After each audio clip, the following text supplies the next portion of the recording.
오늘도 하나님의 은혜가 저와 여러분에게 함께하기를 기원합니다. 오늘부터 열왕기를 읽습니다. 열왕기 상을 읽습니다. 열왕기는 이스라엘 왕들의 통치 기록입니다. 솔로몬의 아들 르호보암 때 이스라엘이 남과 북으로 갈라집니다. 남쪽은 유다 지파의 후손들이 다스리기 때문에 남유다라고 부르고, 북쪽은 나머지 10지파에 속한 사람들이 다스리기 때문에 북이스라엘이라고 부릅니다. 이렇게 솔로몬으로부터 시작해가지고 나눠진 남유다와 북이스라엘의 역대의 왕들이 통치하는 기록을 담고 있기에 열왕기라고 하는 것입니다. 오늘은 1장 솔로몬의 등장을 얘기합니다. 1장 1절에 다윗 왕이 나이가 많아 늙으니 이불을 덮어도 따뜻하지 아니한지라. 모든 사람들이 겪는 4가지가 있습니다. 4가지. 그것은 생, 노, 병, 사입니다. 하나님의 사람 다윗도 피할 수 없습니다. 이불을 덮어도 따뜻하지 않다라는 것은 병들었다는 것입니다. 다윗이 늙고 병들었습니다. 2절에 그의 시종들이 왕께 아뢰되 우리 주 왕을 위하여 젊은 처녀 하나를 구하여 그로 왕을 받들어 모시게 하고 왕의 품에 누워 우리 주 왕으로 따뜻하시게 하리이다 하고, 따뜻하게 한다라는 것은 간호한다는 것입니다. 다윗의 신하들이 늙고 병든 왕 다윗을 위해서 간호할 사람을 구합니다. 3절에 이스라엘 사방 영토 내 아리따운 처녀를 구하던 중 수넴 여자 아비삭을 얻어 왕께 데려왔으니 이 처녀는 심히 아름다워 그가 왕을 받들어 시중들었으나 왕이 잠자리는 같이 하지 아니하였더라. 수넴 여자 아비삭이 다윗과 함께 있어 간호하는 일을 하였습니다. 젊었을 때 다윗을 향해서 사람들이 이렇게 노래를 했습니다.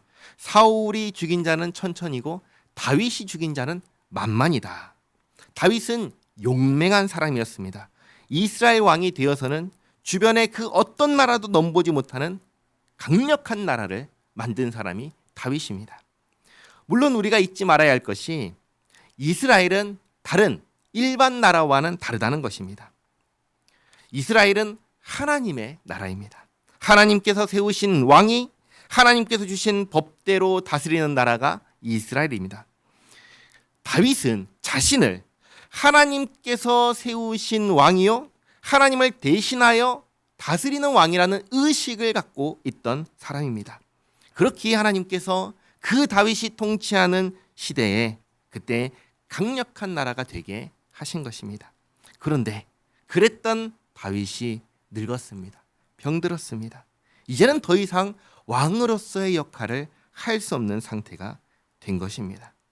그러자 5절에 그때의 핫기스의 아들 아도니아가 스스로 높여서 이르기를 내가 왕이 되리라 하고 자기를 위하여 병거와 기병과 호위병 50명을 준비하니, 여기 핫깃의 아들이라는 것은 다윗의 아내 핫깃이 낳은 아들이다라는 것입니다.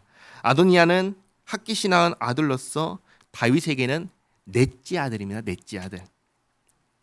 다윗이 늙고 병들어 더 이상 정상적인 통치를 할 수 없게 되자 이 아들이 스스로 왕이 되겠다고 결심합니다. 이것은 사실상 반역을 결심한 것입니다.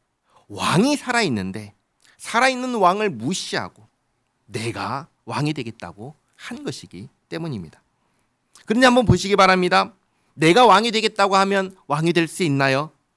이 세상에서는 혹 그럴 수 있을지 몰라도 이 나라 이스라엘은 그렇지 않습니다. 이스라엘은 하나님의 나라이기 때문입니다. 이스라엘의 왕을 누가 세웁니까? 하나님께서 세우십니다. 하나님을 대신하여 다스리는 왕이기 때문입니다. 그래서 첫 번째 왕 사울도 하나님께서 세우셨고 두 번째 왕 다윗도 하나님께서 친히 임명하셨습니다. 그런데 아도니아는 자기 스스로 왕이 되겠다고 결심합니다. 하나님을 생각하지도 않고 아버지이자 왕인, 지금의 왕인 다윗도 생각하지 않습니다. 어떻게 이 아도니아는 이런 생각을 할 수 있었을까요? 그 이유를 6절에서 알려주는데 6절을 보시면 그는 압살롬 다음에 태어난 자요 용모가 심히 준수한 자라. 그의 아버지가 내가 어찌하여 그리하였느냐고 하는 말로 한 번도 그를 섭섭하게 한 일이 없었더라. 무슨 말이에요? 한마디로 말하면 아도니아를 혼내지 않았다는 거예요. 훈육하지 않았다는 거예요. 성경을 보시면 이상하게도 믿음의 사람의 자녀들은 그 믿음을 따라가지 않는 모습을 많이 봅니다. 믿음의 사람이 자녀 교육에 실패하는 모습을 많이 봅니다. 예를 들어 볼까요? 사사시대에 엘리 제사장 두 아들 홈니와 비느하스도 아버지를 따라가지 않았습니다. 사무엘, 그 유명한 선지자 사무엘의 두 아들 요엘과 아비야도 아버지와 다른 길을 걸어갑니다. 그리고 오늘 등장하는 다윗의 아들 아도니아도 그렇습니다. 아도니아에 대해서는 다윗이 훈육하지 않았다, 가르치지 않았다라고 기록합니다. 이게 조금만 더 생각해 보면은 되게 서글픈 일이에요. 서글픈 일이에요. 다윗이 왜 아들을 섭섭하게 하지 않았을까요? 다윗 딴에는 정말 아들을 사랑하고 귀하게 여기면서 오냐 키운 겁니다. 소중하니까. 그런데 아도니아가 자식이 다윗을 어떻게 생각합니까?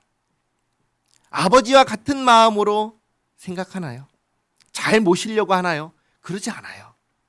부모 마음과 자식 마음이 이렇게 다르다는 것을 보게 되는 거예요.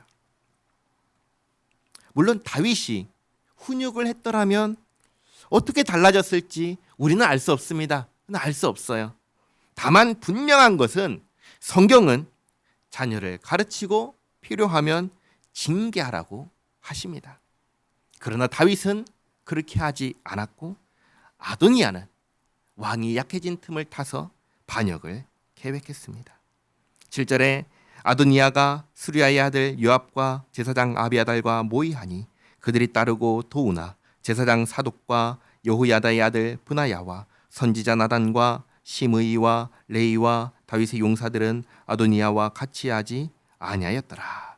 아도니아가 반역을 계획할 때 7장은 동참한 사람들이고 8장은 그러지 않은 사람들입니다. 그리고 9절에 아도니아가 에느로겔 근방 소엘렛 바위 곁에서 양과 소와 살찐 송아지를 잡고 왕자 곧 자기의 모든 동생과 왕의 신하된 유다 모든 사람을 다 청하였으나 선지자 나단과 브나야와 용사들과 자기 동생 솔로몬은 청하지 아니하였더라.